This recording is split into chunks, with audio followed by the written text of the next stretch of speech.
What's up, everybody? Welcome to the Coach's Edge podcast. This episode, I want to talk a little bit about some of the things that we make sure that we do during our summer basketball camps. If you are a basketball coach, trainer, anyone who's involved with youth basketball, middle school basketball, high school basketball during the summer, where you have an extended period of time. I'm not talking like an hour, 45-minute workout with a small group. I'm talking about large group, 20, 30 plus players in the gym at the same time. You're going to be with them for at least 2 hours, if not more, generally multiple days in a row. What are some things that we want to make sure that we do? I'll put a more uh, detailed and extensive version of this up later into May. But we just came back, just flew back on Monday from two clinics, one in Charlevoix, Michigan, and one in Harbor Beach, Michigan, and a couple of things that even having some bunch of players in the gym for 2, 3 hours, I think go a long way as far as being able to run a good camp. I wanted to share that with you. Saturday, we ran two shooting clinics in Charlevoix, Michigan, up north. That's Coach Tro's neighborhood, and Coach's Edge member. You've heard him on the podcast. Does a great job with his program, and our thoughts and prayers are with the golf team. Serious accident that they were in, and we hope for and pray for the very best recovery for the coach and all those athletes. And then we went to Harbor Beach. That one was a little bit different setup. We ran a third through fifth grade session and a sixth through eighth grade session. The Charlevoix one was a high school session and a middle school session. So we did two groups this weekend that were middle school. We did one group that was high school, one group that was elementary, four different sessions. And regardless of the age level that you're working with, one of the number one things that we do at the beginning of camp is establishing expectations for behavior, establishing expectations for what is to come, right? You don't want to go on a trip and nobody tells you, what you're going to do on the trip, right? So like they're coming in, they know it's basketball or they know it's a shooting clinic. Give them some more, like we want to know, right? And so one of the things that I try to break down in the beginning is somewhat of the structure of what we have planned for the day. And that goes a long way. Probably it helps me as well as a basketball coach, thinking back to when I was a player and high school coach bringing us in before practice and just giving us a layout. Here's what we need to work on today. Here's some of the things that we're going to do. And then he would always give us 1, 2 points of emphasis, right? And so that's the next one. If I can go to a clinic, and again, a lot of times I travel, and these are players that I've never worked with before, right? If it's a new school bringing me in, or it's a place that I go on more of a yearly or maybe twice a year kind of basis, right? So it's not like local where I'm seeing these players every single week. And so for me to be able to go in and establish some expectations as far as our behavior, our energy, right? And what's to come throughout the course of our time together, right? And then give them 1, 2, maybe three, but 1, 2 things for them to really try to focus and lock in on, right? So those are those are essentially your two, right? How can you establish expectations? And then can you give them a couple points of emphasis moving forward? Now, with all of that said, there's different ways to coach and get the job done.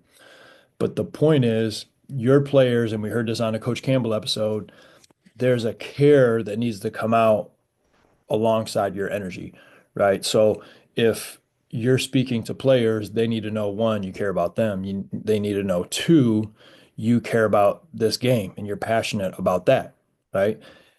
And then they need to say, okay, he doesn't just care about me as a person. He doesn't just care about uh, this game. He cares about me getting better at it, right? And so if you can establish that passion and that energy early, I think it allows for kids to kind of open up, let their guard down a little bit, so that now we can coach them because it's not easy to be coached, right? We've all been coached. Hopefully, we're still being coached and mentored in some way, shape, or form. It's not easy for someone to come up, and even if it's just a little tip, right? Because that little tip may be a challenge for us, or maybe it's an ego thing, right? And so for me, if I go in and I don't know this player, and maybe they're a little uncomfortable with a change they're trying to make with their shot, as an example, but I've established to them that one, I care about you. Like I didn't wake up this morning hoping that I can make you feel bad about your game, right? That's not the point. Two, I really care about this game, right? Now, let's do this together and get better at. Players are a little more likely to accept some of that coaching and teaching.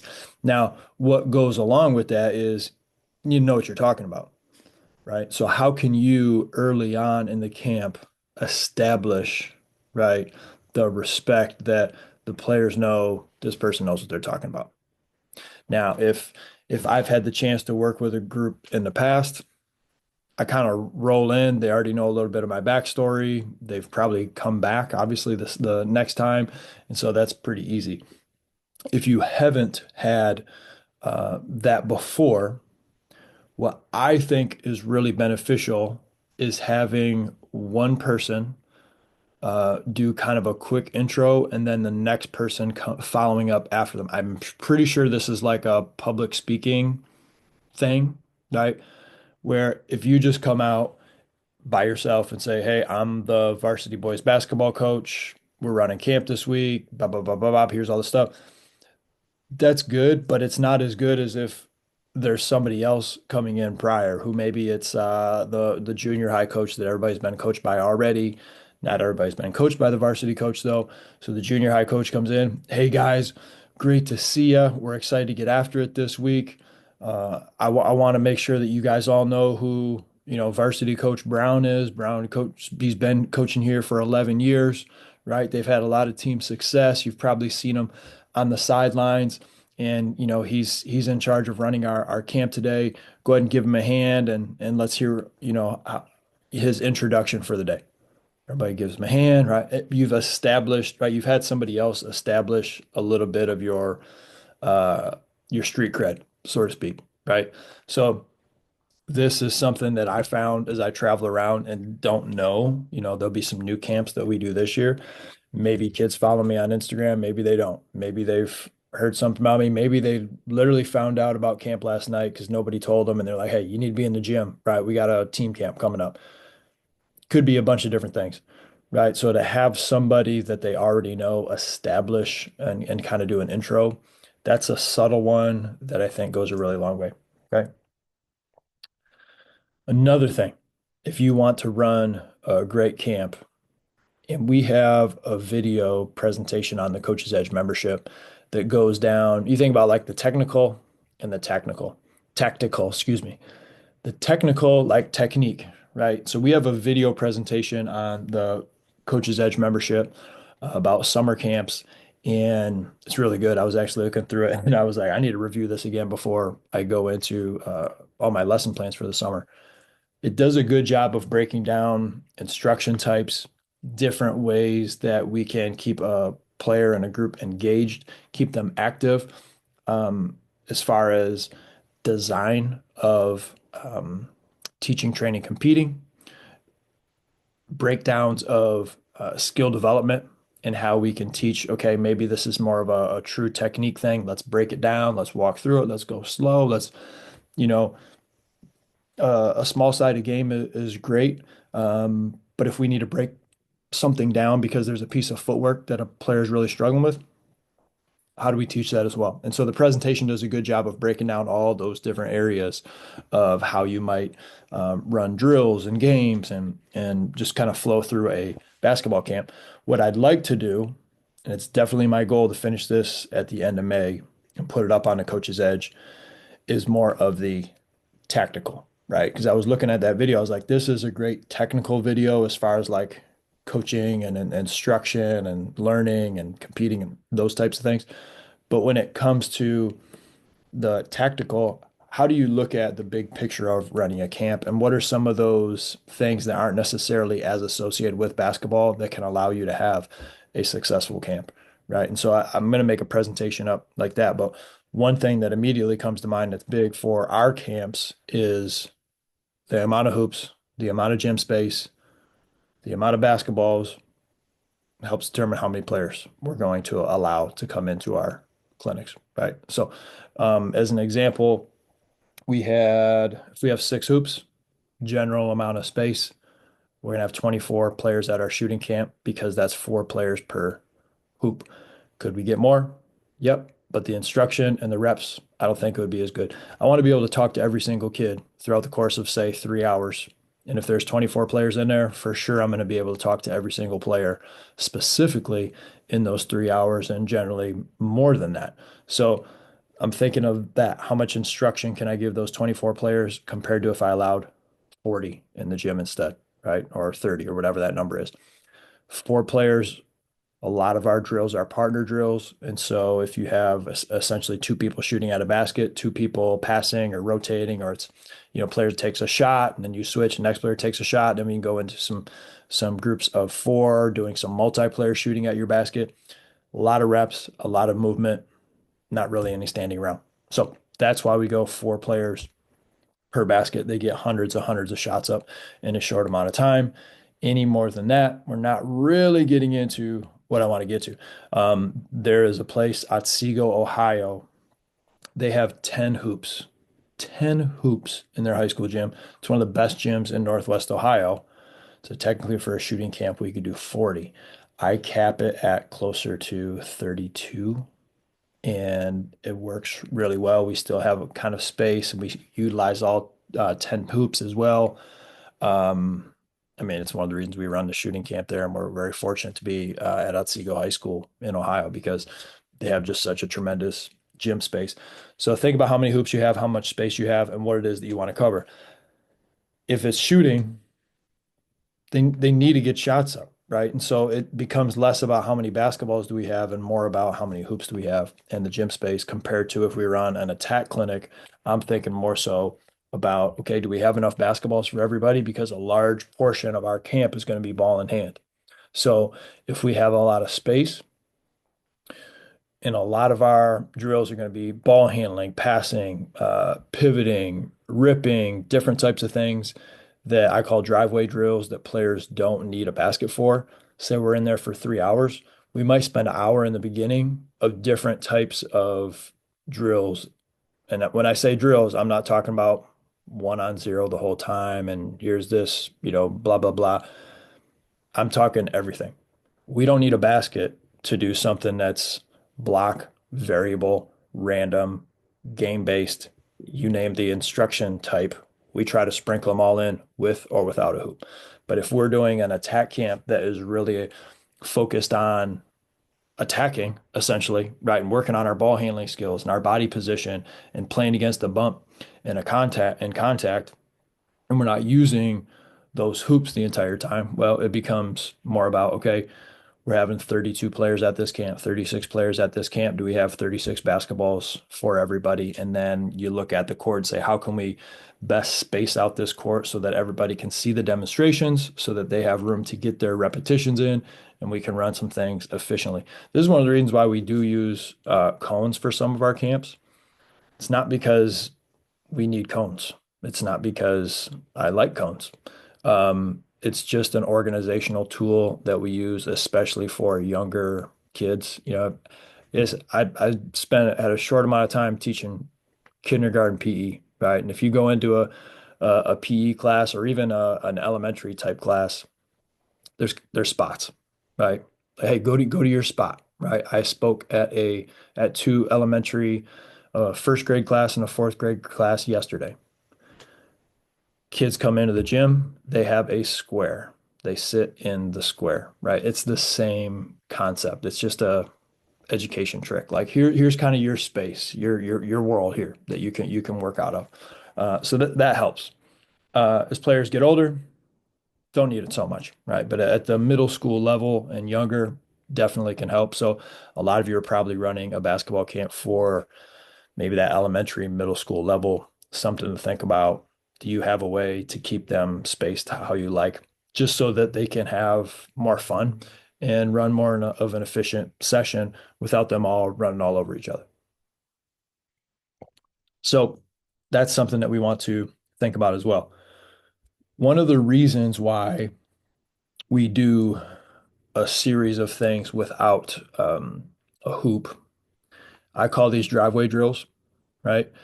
And it's my job, I feel like, to give players things that they can do by themselves or with a friend, right? We've had coaches literally come up to us and say, Steve, I want a full camp, as much as you can pack in for stuff that our kids can do if they're at home or if they come into the gym by themselves or with a teammate. Like all the stuff you have for that, bring us in and do it, right?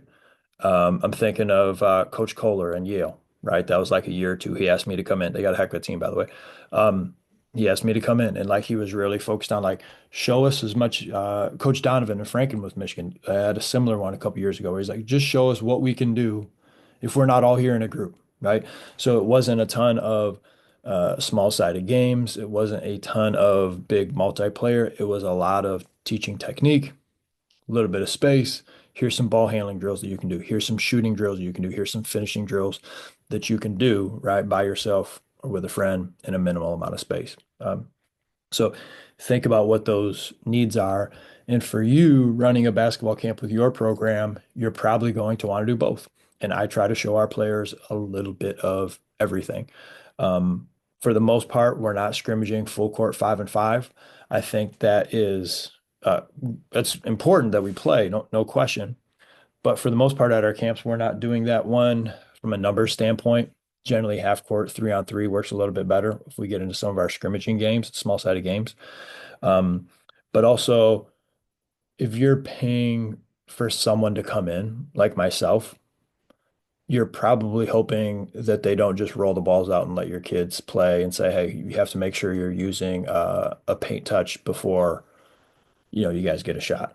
You're hoping probably to get a little bit more out of them. You'd probably be a little bit disappointed if I came in and said, hey, we're going 20 minutes, and for the first set, you have to have a paint touch shot. Next one, I need off ball action before you take it. You go, I need a little bit more from this guy if we're going to pay him this much, right? Some detail, right? Some things that I don't know, right? Is what you're hoping. One of the best compliments I got over this weekend was a coach walked out of the gym and there were some parents waiting to pick their kids up. And he walks by, and I just kind of overheard him. He's like, "I've learned so much in the last 3 hours." This is coming from one of the coaches, and I was just like, "Man, that's worth it for bringing me in, right?" Is that now it's not always about what the kids are doing in that workout. It's much more based on what are the players taking away that they can apply moving forward, and the coaches, right? I mean, we run basketball camps, and a big part of me, yeah, it's for those kids, but it's just as much for the coaches because they're the ones that are there, right? They bring me in. The coaching staff is already in there.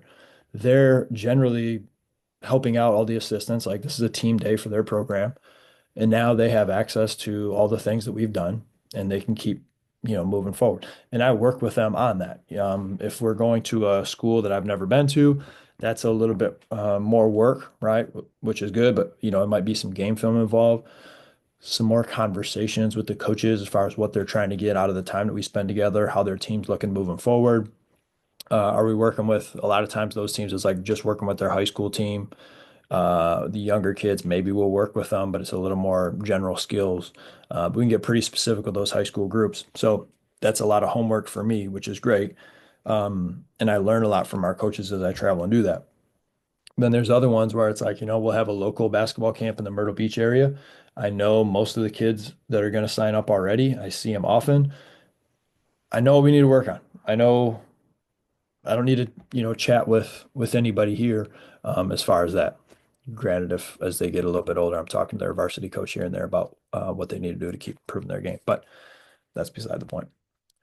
So with all that said, some of the things that we're working on is our driveway drills program. So we have something in the Kramer basketball app. It's a 10-week program. It's 3 workouts a week.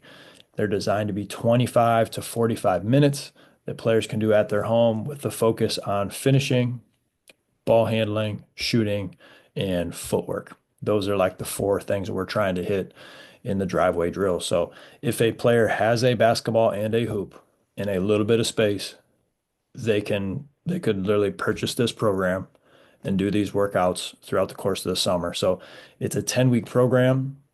We give them access for 3 months. That gives you some extra time to be able to go back, do some extra ones to be able to, play around with when you start, so on and so forth. So that's something that is pre-made. I record every single video. I break down every single drill. I give you a teaching point for each one that you can try to concentrate on as you go through these drills. It has on the app, it has like how many shots or how many makes or how many seconds or rest period. It's pretty good stuff. And so if you're interested in that for your players, or you'd like to have that as part of your coach's edge, we have a special like combo deal. Because if one player bought it, it'd be $20, right? Just for one player.